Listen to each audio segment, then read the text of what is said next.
जय हिंद साथियों। आज हमारा हिंदी का प्रैक्टिस सेट नंबर 21 है। जैसा कि हमने बताया था कि यह जो प्रैक्टिस सेट है यह यूपीएसआई 2017 का है। ठीक है, अगर एग्जाम डेट की बात करते हैं तो ये 14/12/2017 के सिर्फ फर्स्ट का पेपर है। ठीक है, आते हैं अपने पहले क्वेश्चन पे।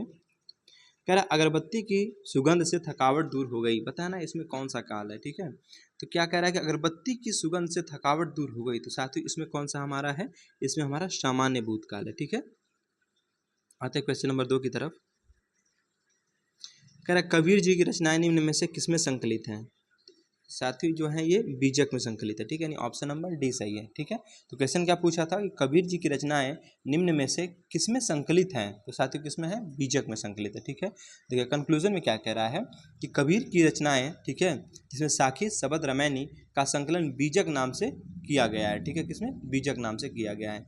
जबकि मृगावती, कुतुबन की, ठीक है, सूरसागर, सूरदास की तथा पदावली विद्यापति की रचनाएं हैं। ठीक है, चलिए आते क्वेश्चन नंबर 3 की तरफ। लोहे के चने चबाना, ठीक है, ये एक मुहावरा है, लोहे के चने चबाना। इसका अर्थ बताना है कि इस मुहावरे का अर्थ क्या होगा। तो इसका होगा साथियों अर्थ बहुत कठिनाई का सामना करना, अर्थात ऑप्शन नंबर डी सही है। ठीक है, यानी लोहे के चने चबाना मतलब क्या, एक अत्यंत मतलब कठिन काम है ना ये, लोहे के चने चबाना। ठीक है, मतलब क्या, बहुत कठिनाई का सामना करना। ठीक है, यानी ऑप्शन नंबर डी सही है। क्वेश्चन नंबर 4 की बात करते हैं। कह रहा है दिए गए विकल्पों में से अकुलाना का समानार्थी शब्द कौन सा है। ये समानार्थी शब्द पूछा है किसका, अकुलाना का। तो होगा साथियों व्याकुल होना। ठीक है, नहीं कहते बहुत अकुला रहे हैं वो, मतलब व्याकुल हो रहे हैं। ठीक है, तो अकुलाना मतलब व्याकुल होना है। राइट। क्वेश्चन नंबर 5 देखिए। कह रहा है यह देखिए अरविंद से शिशु वृंद कैसे सो रहे हैं। पंक्ति में अरविंद शब्द क्या है। यह देखिए अरविंद से शिशु वृंद कैसे सो रहे हैं, पंक्ति में अरविंद शब्द क्या है, तो ये साथियों क्या है, उपमान है। ठीक है, उपमा अलंकार में बताया था ना कि उपमेय होता है, उपमान होता है, साधारण धर्म होता है, वाचक शब्द होता है। ठीक है, तो यहाँ पे क्या है, किसके बारे में पूछा था, अरविंद के बारे में, तो हमारा यहाँ पे उपमान है। ठीक है, क्वेश्चन नंबर 6 की बात करते हैं।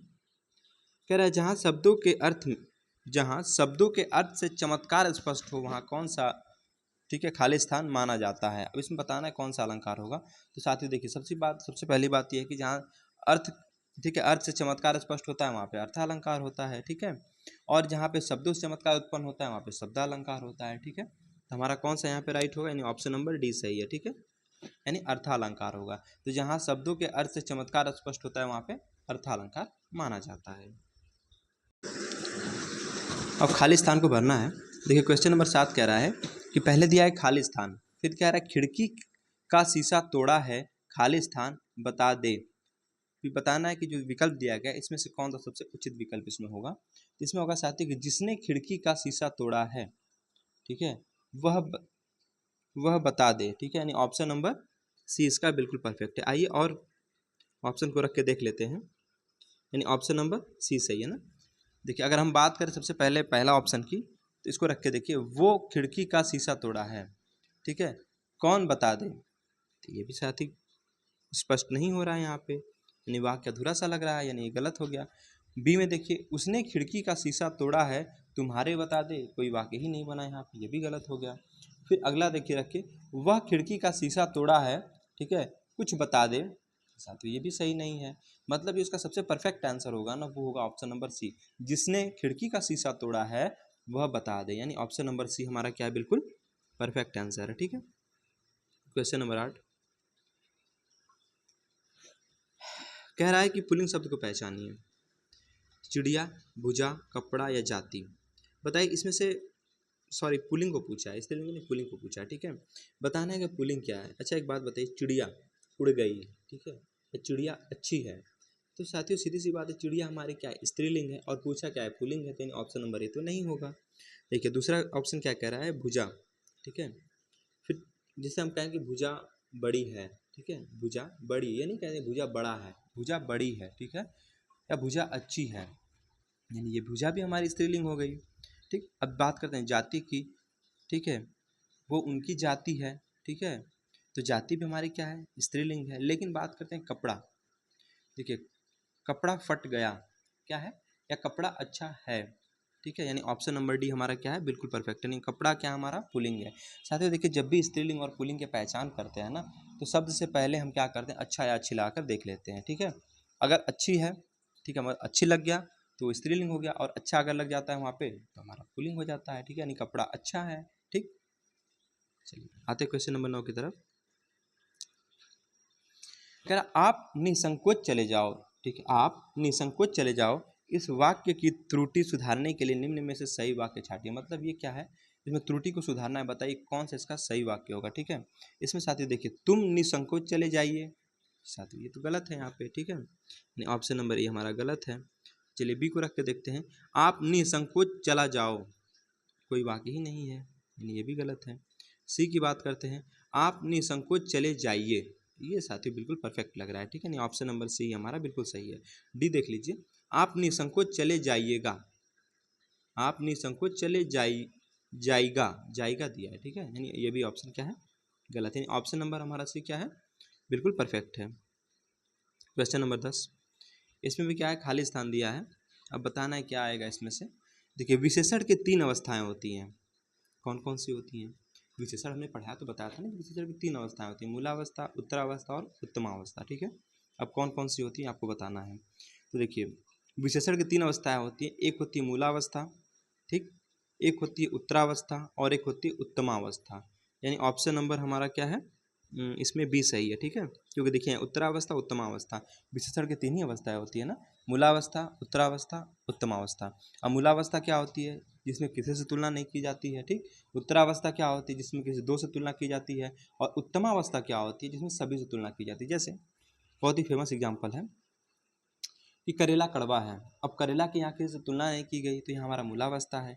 लेकिन अगर इसका उत्तरावस्था देखें तो करेला जो है नीम से कड़वा है। ठीक है, तो ये उत्तरावस्था है, क्योंकि नीम और करेला यहाँ पे 2 चीज़ों का तुलना हो रही है।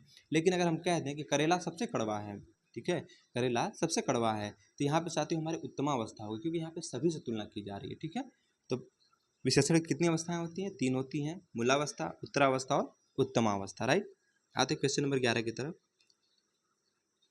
अब बताना है विलोम शब्द। बताइए प्रचुर का विलोम क्या होता है। तो प्रचुर का विलोम साथियों क्या होगा, प्रचुर, उर्दू नहीं होगा, अल्प भी नहीं होगा, निम्न, मृदुल। प्रचुर का साथियों मृदुल होता है, यानी ऑप्शन नंबर सी हम, नहीं प्रचुर मृदुल नहीं साथियों, इसका जो होगा ये ऑप्शन नंबर बी बिल्कुल परफेक्ट होगा, क्योंकि प्रचुर, ठीक है, प्रचुर मात्रा में है। ठीक है, मतलब प्रचुर मतलब ज़्यादा की बात करता है। ठीक है, प्रचुर मात्रा में है। ठीक है, और यहाँ पे क्या है, अल्प मतलब थोड़ा, मतलब कम मात्रा में। ठीक है, तो प्रचुर का क्या होगा, ऑप्शन नंबर बी बिल्कुल सही, यानी अल्प होगा। ठीक है, प्रचुर का विलोम क्या होगा, अल्प हो जाएगा, यानी ऑप्शन नंबर बी हमारा क्या है, सही है। अच्छा, उर्दू का क्या विलोम होता है, अदा होता है। मृदुल का क्या होता है, कठोर होता है। और निम्न का क्या होता है, उच्च होता है। ठीक है, चलिए क्वेश्चन नंबर 12 की बात करते हैं। कह रहा है निम्न में से बंधु शब्द का बहुवचन रूप कौन सा है। अब बताइए बंधु का बहुवचन क्या होता है। हमने साथियों बताया था कि कुछ शब्द ऐसे होते हैं जिनका जब हम बहुवचन बनाते हैं ना, तो वहाँ पे गण, वृंद, जन इत्यादि सब जोड़ के उनका एक वचन से बहुवचन बनाते हैं। ठीक है, जैसे मुनि का मुनि वृंद हो जाता है। ठीक है, और शिक्षक का शिक्षक गण हो जाता है। वैसे साथियों पूछा है बंधु का, तो बंधु को बता दीजिए क्या होगा। तो बंधु का होगा साथियों यहाँ पे बंधु वर्ग होगा। क्या होगा, बंधु वर्ग होगा, यानी ऑप्शन नंबर बी हमारा बिल्कुल सही है। ठीक है, बंधु बंधु या बंधुओं नहीं होता है, क्या होगा, बंधु वर्ग होगा ना। आइए देख लेते हैं, पाठक का क्या होगा, पाठक गण होता है। ठीक है, आपका क्या होगा, आप लोग होगा। स्त्री का क्या होगा, स्त्री का स्त्री जन होता है। ठीक है, और अधिकारी का अधिकारी वर्ग होता है। ठीक है, अधिकारी वर्ग होता है। क्वेश्चन नंबर 13 की बात करते हैं। कह रहे हैं यहाँ लगभग 2 दर्जन के करीब संतरे हैं। यहाँ लगभग दो यहाँ लगभग कोई 2 दर्जन के करीब संतरे हैं। इस वाक्य की अशुद्धि दूर करने के लिए निम्न में से सही वाक्य पहचानिए। मतलब इसका सही वाक्य बताना क्या होगा। देखिए, यहाँ करीब 2 दर्जन संतरे हैं, ठीक, या यहाँ लगभग 2 दर्जन संतरे हैं। तो साथियों जब हम बात करते हैं ना, जिससे मतलब अब लगभग हमारा है, ठीक है, तो अब यहाँ पे क्या कह रहा है कि यहाँ लगभग कोई, अब लगभग के बाद कोई लगाने कोई मतलब ही नहीं है यहाँ पे। ठीक है, यहाँ लगभग 2 दर्जन के करीब, या ऐसे कह सकते हैं यहाँ लगभग 2 दर्जन संतरे हैं। ठीक है, अब यहाँ क्या देखिए कह रहा है कि यहाँ लगभग कोई, कोई तो वैसे भी गलत हो गया, 2 दर्जन, फिर कह रहा है के करीब संतरे हैं। अब साथियों एक तो खुद संभावना की बात कही जा रही है वहाँ पे, ठीक है, एग्जैक्ट डाटा तो दिया नहीं है, उसमें भी उसमें क्या करीब के सब दे दिया है। यहाँ पे क्या हमारा वाक्य इसलिए गलत है। इसका सही जो ऑप्शन होगा वो ऑप्शन नंबर बी होगा कि यहाँ लगभग 2 दर्जन संतरे हैं। ठीक है, ऑप्शन नंबर सी को देख लीजिए, यहाँ लगभग 2 दर्जन के करीब संतरे, ये भी गलत है। यहाँ कोई कोई की बात तो है ही नहीं यहाँ पे। ठीक है, यहाँ कोई 2 दर्जन संतरे, कोई वाकई नहीं सही इसमें लग रहा है, यानी ऑप्शन नंबर बी हमारा क्या है, सही है। क्वेश्चन नंबर 14, कोयले की दलाली में मुंह काला, कोयले की दलाली में मुंह काला, इस लोकोक्ति का अर्थ निम्नलिखित में से कौन सा विकल्प दर्शाता है। इस लोकोक्ति का अर्थ बताना है कि कोयले की दलाली में मुंह काला बुरा काम बदनामी का कारण बन जाता है। ठीक है, या बी ऑप्शन कह रहा तुच्छ व्यक्ति अधिक प्रदर्शन करते हैं, अपराधी स्वयं ही डरा रहता है, सभी वस्तुएं समान नहीं होती। तो इसका जो साथियों सही आंसर होगा ना, वो होगा ऑप्शन नंबर ए, यानी बुरा काम बदनामी का कारण बन जाता है। नहीं कहते कोयले की दलाली में मुंह काला, मतलब बुरा काम बदनामी का कारण बन जाता है, ऑप्शन नंबर ए सही है। 15 को देखिए, निम्न में से सही जोड़े को पहचानिए। कूट दिया गया, कूट का सही मिलान करना है हमको। निम्न में से सही जोड़े पहचानिए, बताना है कि कौन सा जोड़ा सही है। महादेवी वर्मा ख्याति, या नासिरा शर्मा त्रिया हट, या जयशंकर प्रसाद यामा, या सुमित्रानंद पंत का चिदम्बरम। क्या बताना है, सही जोड़ा बताना है। इसमें साथ ही जो सुमित्रानंद पंत का होगा ना, चिदम्बरा, ये बिल्कुल सही है, यानी ऑप्शन नंबर डी सही है ना। तो दिए गए जोड़ों में सही जोड़ा है सुमित्रानंद पंत का चिदम्बरा। अन्य विकल्पों के सही जोड़े इस प्रकार होंगे, देखिए कैसे। महादेवी वर्मा की यामा है, ठीक है, मैत्री पुष्पा की त्रियाहट है, और जयशंकर प्रसाद की कंकाल है। महादेवी वर्मा की कौन सी कृति है, यामा कृति है, मैत्री पुष्पा की है त्रियाहट, और जयशंकर प्रसाद की कंकाल है। ठीक है, चलिए क्वेश्चन नंबर 16, दिल्ली खालिस्तान मेरठ खालिस्तान दूरी लगभग 70 किलोमीटर है। दिए गए विकल्पों में से सही विकल्प का चयन करके वाक्य पूर्ण करना है। ठीक है, देखिए दिल्ली और मेरठ में दूरी लगभग, ऑप्शन तो ये सही नहीं लग रहा है। ठीक है, यानी वाक्य जो हमारा सही नहीं बना, इसमें ये तो गलत हो गया। बी को रख के देखते हैं, दिल्ली का मेरठ से दूरी लगभग 70 किलोमीटर है। दिल्ली का, तो ये भी गलत है हमारा, क्योंकि देखिए वाक्य जो है सही अर्थ नहीं दे रहा है यहाँ पे। ठीक है, दिल्ली का, दिल्ली से होता तो मान लेते। ठीक, चलिए क्वेश्चन, अरे ऑप्शन नंबर सी को रख के देखते हैं, दिल्ली तथा मेरठ, चलिए यहाँ तक तो सही है, का दूरी लगभग 70 किलोमीटर, ये भी गलत है। दिल्ली का मेरठ से अगर होता तो चलिए थोड़ा बहुत सही हो जाता है यहाँ पे, लेकिन यहाँ पे ऑप्शन नंबर सी भी हमारा क्या है, बिल्कुल गलत है। अब डी को रख के देखते हैं, दिल्ली से मेरठ की दूरी लगभग 70 किलोमीटर है, बिल्कुल सही आंसर, यानी ऑप्शन नंबर डी होगा। ठीक है, 17 नंबर की बात करते हैं, दिए गए विकल्पों में से उन्नत शब्द क्या दर्शाता है। अब बताइए उन्नत क्या है, विशेष्य है, विशेषण है, कि प्रविशेषण है, प्रतिविशेषण है, कि क्रिया विशेषण है।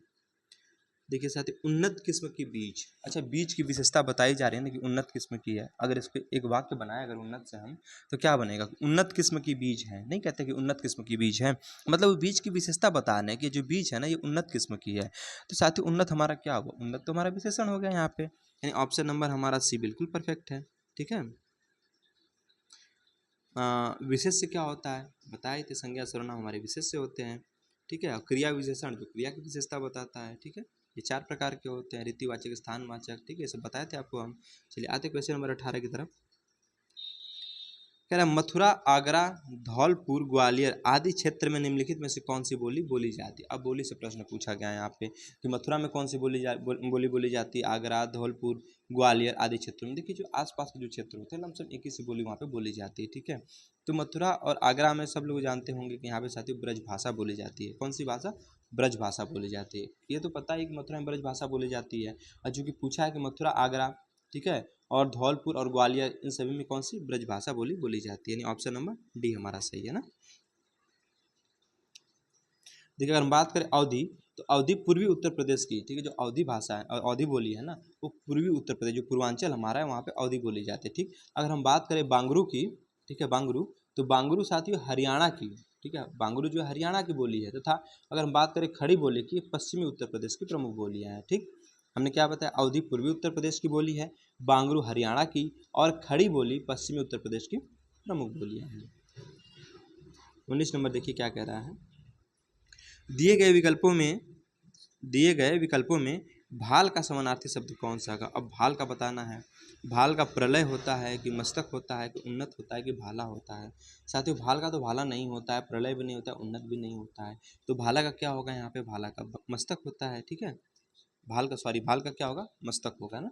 तो पूछा क्या हमसे, भाल का ही समानार्थी पूछा है, ठीक है, तो मस्तक हो जाएगा, नहीं ऑप्शन नंबर बी सही है। 20 नंबर कह रहा है एक पंथ दो काज, एक पंथ दो काज, निम्नलिखित में से कौन सा विकल्प इस लोकोक्ति का उचित अर्थ दर्शाता है। ठीक है, जो लोकोक्ति दी गई इसका अर्थ बताना है कौन सा सही है। एक पंथ दो काज, मुसीबत में और मुसीबत आ पड़ना, ये तो गलत है। ये तो इसलिए कहते कंगाली में आटा गीला होना, उसका न होता है कि मुसीबत में और मुसीबत आ पड़ना। दोनों तरफ खतरा, ये भी नहीं है। कहीं का भी न रहना, या एक समय में दो कार्य में, एक समय में दो कार्य सिद्ध, ठीक है, एक समय में दो कार्य में सिद्ध होना, ठीक है, मतलब इसका ऑप्शन नंबर डी हमारा बिल्कुल परफेक्ट है कि एक समय में दो कार्य सिद्ध होना, यानी एक पंथ दो काज, ठीक है। क्वेश्चन नंबर 21, अब पुरस्कार से क्वेश्चन पूछा है कि महादेवी वर्मा को निर्जा, महादेवी वर्मा कृति है ना निर्जा, ठीक है, निर्जा के लिए कौन सा पुरस्कार प्राप्त हुआ था। महादेवी वर्मा जी को निर्जा कृति के लिए कौन सा पुरस्कार प्राप्त हुआ था, तो इनको साथियों शेक्सपियर पुरस्कार से सम्मानित किया गया था, ठीक है। सॉरी, इनको साथियों क्या पूछा है कि महादेवी वर्मा को निर्जा के लिए कौन सा पुरस्कार प्राप्त हुआ था, तो ये साथियों जो है ना शेक्सपियर पुरस्कार से सम्मानित हुआ था। कौन सा, शेक्सपियर पुरस्कार से इनको सम्मानित किया गया था।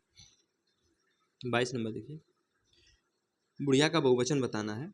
बुढ़िया का बहुवचन क्या होता है, बुढ़िया होता है कि बुढ़ियाएँ होता है कि बुढ़िया होता है कि बुढ़ियों होता है, तो बुढ़िया का साथियों बुढ़िया होता है, ठीक है।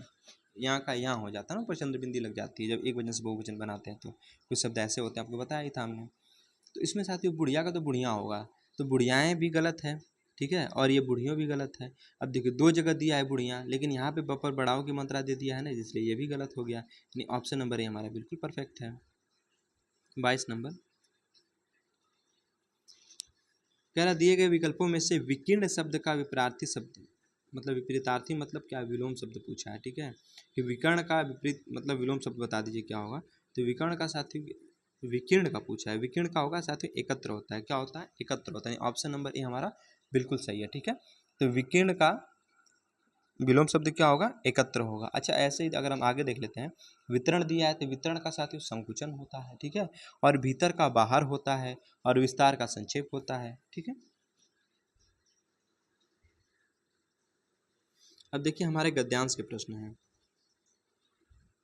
क्वेश्चन नंबर 24 से लेकर 26 तक के जो प्रश्न है ना, ये गद्यांश से पूछे गए हैं, ठीक है। अब हम गद्यांश को पढ़ के इन प्रश्नों के जवाब देंगे।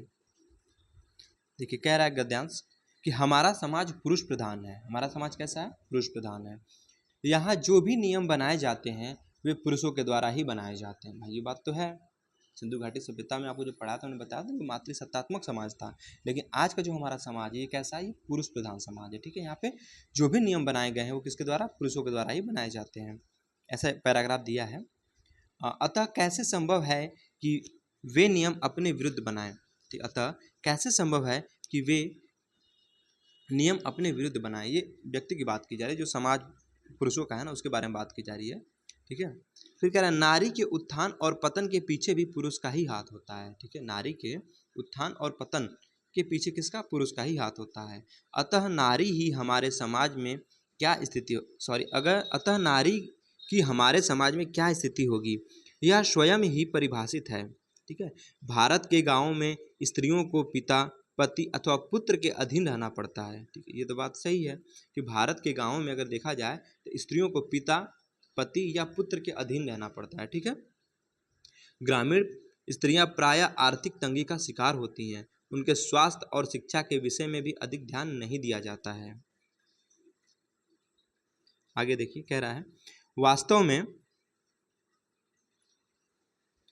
वास्तव में आधुनिक युग में कहने के लिए लड़का लड़की एक समान है, किंतु इनके पीछे भी रहस्य कुछ और ही है।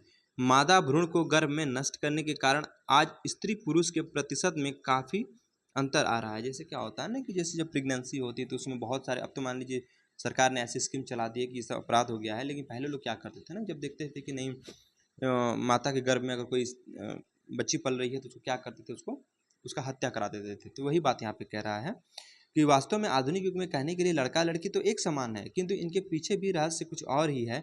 मादा भ्रूण को गर्भ में नष्ट करने के कारण आज स्त्री पुरुषों के प्रतिशत में काफ़ी अंतर आ रहा है। तो सही बात है, जब लड़कियों को मार देंगे आप गर्भ में ही तो भाई अंतर तो आएगा ही, ठीक है। फिर आगे क्या कह रहा है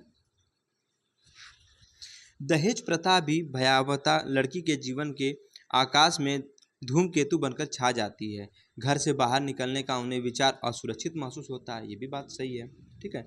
अनेक लड़कियां तो विवाह के उपरांत जीवन भर तनाव सहने को विवश हो जाती हैं, ठीक है। यह स्थिति केवल अशिक्षित लड़कियां की ही नहीं बल्कि शिक्षित लड़कियों की भी है, ठीक है। अब साथियों हमारे पैराग्राफ तो हो गए खत्म। अब हम क्या करेंगे, अब आंसर देंगे, ठीक है। पहला क्वेश्चन, सॉरी, क्वेश्चन नंबर 24 क्या कहता है, गद्यांश का ही क्वेश्चन है कि सदियों में, ठीक है, सदियों से महिलाएं किस प्रथा को निभाती आ रही हैं? स्वतंत्र नियम बनाने की, पूर्ण शिक्षित होने की, या परिवार के पुरुष वर्ग के अधीन होने की, या आर्थिक रूप से फलित होने की। तो जैसा गद्यांश में दिया था ना कि जो स्त्रियां होती हैं वो क्या होती हैं कि पुरुषों के अधीन ही रहती हैं, ठीक है। तो परिवार के पुरुष वर्ग के अधीन होने को, ठीक है। ऑप्शन नंबर सी हमारा सही है। 25 नंबर देखिए, कह रहा गद्यांश का मूल तथ्य क्या है? इस गद्यांश का मूल तथ्य बताइए। तो लड़का लड़की में समान अधिकार का अभाव, ये बात सत्य है कि लड़का और लड़की में भले ही लोग कहते हैं कि नहीं लड़का लड़की समान है, लेकिन अभी हमारा पुरुष वर्ग जो समाज है ना, ये कहीं ना कहीं इस चीज़ को पता है वंचित कर रहा है इस चीज़ से। क्योंकि होना तो दोनों को समान अधिकार होना चाहिए था, लेकिन कहीं ना कहीं हमारा समाज का गद्यांश के हिसाब से देखें तो समाज कह रहा है ना कि हमारा समाज जो है कि पुरुष प्रधान है, इसलिए लड़कियों का यहाँ पे भाई शोषण हो रहा है, या फिर उत्थान और पतन भी लड़कियों का हो जाता है यहाँ पे, ठीक है। यहाँ पे हमारा ऑप्शन नंबर क्या होगा, डी सही होगा ना, कि लड़का लड़की में समान अधिकार का अभाव यहाँ पे है। 26 नंबर देखिए, गद्यांश में आए धूमकेतु शब्द का अभिप्राय, जो दिया था ना धूमकेतु, तो ये पूछ रहा है कि धूमकेतु शब्द का अभिप्राय क्या है। तो यहाँ पे साथियों डर, खौफ, मंडराना, ठीक है, डर, खौफ, मंडराना, ऑप्शन नंबर सी। 27 नंबर की बात करते हैं, दिव्या और सौम्या में खाली स्थान बड़ी है। दिव्या और सौम्या में खाली स्थान बड़ी है, इसमें साथियों आएगा कि स्वयं बड़ी है। अच्छा, इसमें से फिल इन द ब्लैंक्स करना है। तो बताना है कि दिव्या और सौम्या में खाली स्थान बड़ी है। तो अब बताइए चारों विकल्प में से कौन सा विकल्प सुटेबल है। तो स्वयं बड़ी है गलत है, वाकई नहीं सही हुआ इसमें। कोई बड़ी है या कुछ बड़ी है, ठीक है, या कौन बड़ी है। तो इसका सही आंसर साथियों होगा ऑप्शन नंबर सी, कि दिव्या और सौम्या में कौन बड़ी है, ठीक है। 28 नंबर बात करते हैं, कह रहा दिए गए विकल्पों में प्रतिक्रिया का पर्यायवाची शब्द कौन सा है। अब पर्यायवाची से क्वेश्चन आया ना यहाँ पे कि प्रतिक्रिया का पर्यायवाची आपको बताना है। प्रत्युत्तर होता है कि बदस्तूर होता है कि भनभनाहट होता है, या फिर यथा नियम होता है। तो यहाँ पे साथियों जो प्रतिक्रिया है ना, इसका पर्यायवाची प्रत्युत्तर होता है। क्या होता है, प्रत्युत्तर होता है। ऑप्शन नंबर ए सही है। 29 नंबर, मेरी बहन उच्च शिक्षा खालिस्तान ऑस्ट्रेलिया जा रही है। अब बताना है क्या आएगा। तो मेरी बहन उच्च शिक्षा के लिए ऑस्ट्रेलिया जा रही है, बहुत सिंपल, यानी ऑप्शन नंबर डी सही है। क्वेश्चन नंबर 30, कह रहा निम्न वाक्य के किस भाग में त्रुटि है पहचानिए। देखिए वाक्य दिया है, आधुनिक हिंदी के सबसे सशक्त कवयित्रियों में से एक होने के कारण उन्हें आधुनिक मीरा के नाम से भी जाना जाता है। अब बताइए इसके किस भाग में त्रुटि है। इसमें साथ ही आधुनिक हिंदी के सबसे सशक्त कवित्रियों, इसी में क्या है, त्रुटि है। कंक्लूजन देख लीजिए, दिए गए विकल्पों में से आधुनिक हिंदी के सबसे सशक्त कवित्रियों, ठीक है, त्रुटिपूर्ण भाग है। अतः शुद्ध पूर्ण वाक्य इस प्रकार होगा, महादेवी वर्मा को, ठीक है, महादेवी वर्मा जी, ठीक है, उनकी बात कर रहा है कि महादेवी वर्मा को आधुनिक हिंदी के सबसे सशक्त कवित्रियों में से एक होने के कारण आधुनिक मीरा के नाम से जाना जाता है। बहुत बार पूछा गया कि आधुनिक मीरा के नाम से किसको जाना जाता है। तो साथियों किनको जाना जाता है, महादेवी वर्मा जी को जाना जाता है, राइट। 31 नंबर, क्वेश्चन नंबर 31 कह रहा है कि निम्न में से शुद्ध वाक्य पहचानिए। वाह कितना घृणित दृश्य है। अब साथियों घृणित दृश्य को तो वाह थोड़ी ना कहेंगे वहाँ पे, ठीक है, तो गलत हो गया। ओह कितना घृणित दृश्य है, ये भी नहीं सही है। हाँ ये कहते हैं छी कितना घृणित दृश्य है ना। तो ये ऑप्शन नंबर सी हमारा बिल्कुल परफेक्ट है। 32 नंबर, इसको तो हमने कई बार आपको बताया है कि हनुमान की पूंछ में लग न पाई आग, लंका सगरी जल गई, गए निशाचर भाग। बताइए इसमें कौन सा अलंकार होगा। अन्योक्ति होगा, कि अतिशयोक्ति होगा, या उपमा होगा, या रूपक होगा। तो साथ ही इसमें बात को बढ़ा चढ़ा के कही जा रही है, ठीक है, जहाँ पे बात को बढ़ा चढ़ा के कही जाती है वहाँ पर अतिशयोक्ति अलंकार होता है, ठीक है। अब यहाँ पे देखिए ऐसा कह रहा है कि हनुमान के पूंछ में लग न पाई आग, हनुमान जी की जो है उनकी पूंछ में भी आग लगी नहीं है। फिर उसके बाद कह रहा है कि लंका सगरी जल गई, अभी आग भी नहीं लगी तब तक लंका सगरी जल गई और जितने भी राक्षस थे सब भग गए। तो यहाँ बात को तो बढ़ा चढ़ा की जा रही है ना, भाई पूंछ में आग लगी नहीं और लंका सगरी, पूरी लंका ही जल गई, ठीक है, तो बात को बढ़ा चढ़ा के कही जा रही है। तो यहाँ पे कौन सा होगा, अतिशयोक्ति अलंकार होगा, यानी ऑप्शन नंबर बी हमारा बिल्कुल सही है। क्वेश्चन नंबर 33 कह रहा है वेदों की संख्या कितनी है। वेदों की संख्या, इतिहास पढ़ा है तो बताया था ना, यजुर्वेद, सामवेद, अथर्ववेद, ठीक है, ये सब हमारे क्या थे, वेद थे। तो वेदों की संख्या साथियों 4 होती। कौन कौन से होते हैं? ऋग्वेद होता है जो सबसे पुराना वेद माना जाता है, आपको बताए थे हम। यजुर्वेद, सामवेद और अथर्ववेद होता है। कौन कौन सा? ऋग्वेद, यजुर्वेद, सामवेद और अथर्ववेद, ठीक है। क्वेश्चन नंबर 34, दिए गए विकल्पों में से पवित्रता का विशेषण कौन सा है? अब पवित्रता का विशेषण बताना है। तो पवित्रता का विशेषण पाक होगा कि पवित्रात्मा होगा कि पवित्र होगा कि पवित्रम होगा? तो पवित्र से साथियों क्या बनता है? पवित्रता बनती है ना। ऑप्शन नंबर सी हमारा बिल्कुल सही है। क्वेश्चन नंबर 35, अलंकार पूछा है ना, ये भी अलंकार का क्वेश्चन है। चिरजीवो जीरो चिव चिरजीवो जोरी जुरै क्यों न सने गंभीर, ठीक है, को घटी ये वृष भानुजा वे हलधर के वीर, इन पंक्तियों में किस अलंकार का प्रयोग हुआ है? ये साथी क्वेश्चन बहुत बार रिपीट हुआ है, ठीक है। तो इसमें हमारा जो होता है श्लेष अलंकार होता है। श्लेष में हमने क्या आपको बताया था? श्लेष मतलब चिपकना होता है। यहाँ पे साथियों एक शब्द होगा, उसके अर्थ अनेक होते हैं श्लेष में, ठीक है। तो प्रस्तुत काव्य पंक्ति में श्लेष अलंकार का प्रयोग किया गया है। श्लेष का अर्थ होता है चिपका हुआ, वही तो होता है, चिपकना होता है, ठीक है। जहाँ किसी शब्द के, ठीक है, जहाँ किसी शब्द के साथ एक से अधिक अर्थ चिपके होते हैं, मतलब शब्द एक होगा लेकिन अर्थ उसके अलग अनेक होंगे, ठीक है, चिपके होते हैं, वहाँ श्लेष अलंकार होता है। प्रस्तुत दोहे में वृष भानुजा के 2 अर्थ। अब वृष भानुजा के 2 अर्थ कौन कौन से, यही जानना है आपको। देखिए, एक होता है गाय और एक होता है राधा, ठीक है, एक होता है गाय और एक होता है राधा। तो वृष भानुजा के कितने अर्थ हैं? यहाँ पे 2 अर्थ हैं। कौन कौन से? गाय है, गाय को भी वृष भानुजा कहते हैं, और राधा जी को भी कहते हैं वृष भानुजा। तो एक शब्द के 2 अर्थ है ना यहाँ पे, तो हमारा श्लेष अलंकार हुआ। इसी प्रकार हलधर के भी 2 अर्थ हैं। हलधर मतलब हल को धारण करने वाले। कौन? बलराम जी।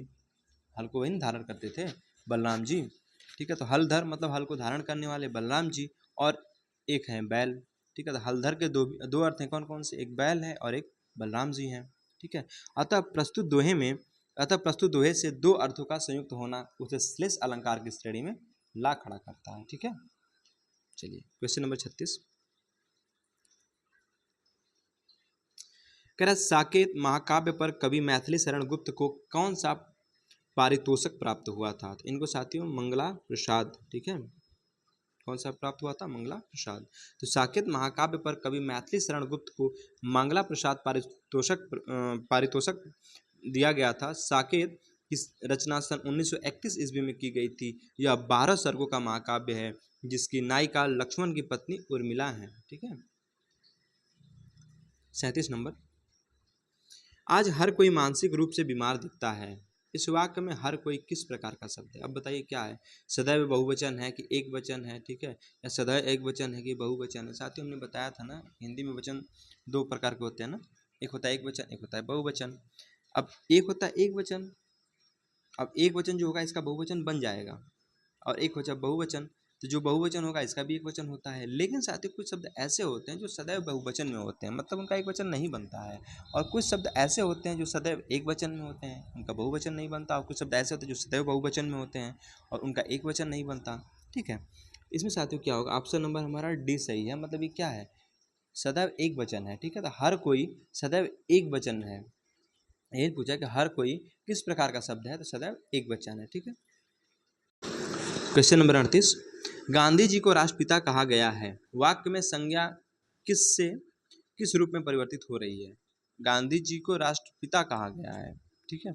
वाक्य में संज्ञा किससे किस रूप में परिवर्तित हो रही है? तो यहाँ पे साथ ही व्यक्तिवाचक से भाववाचक में प्रयुक्त हो रही है, ठीक है। किससे?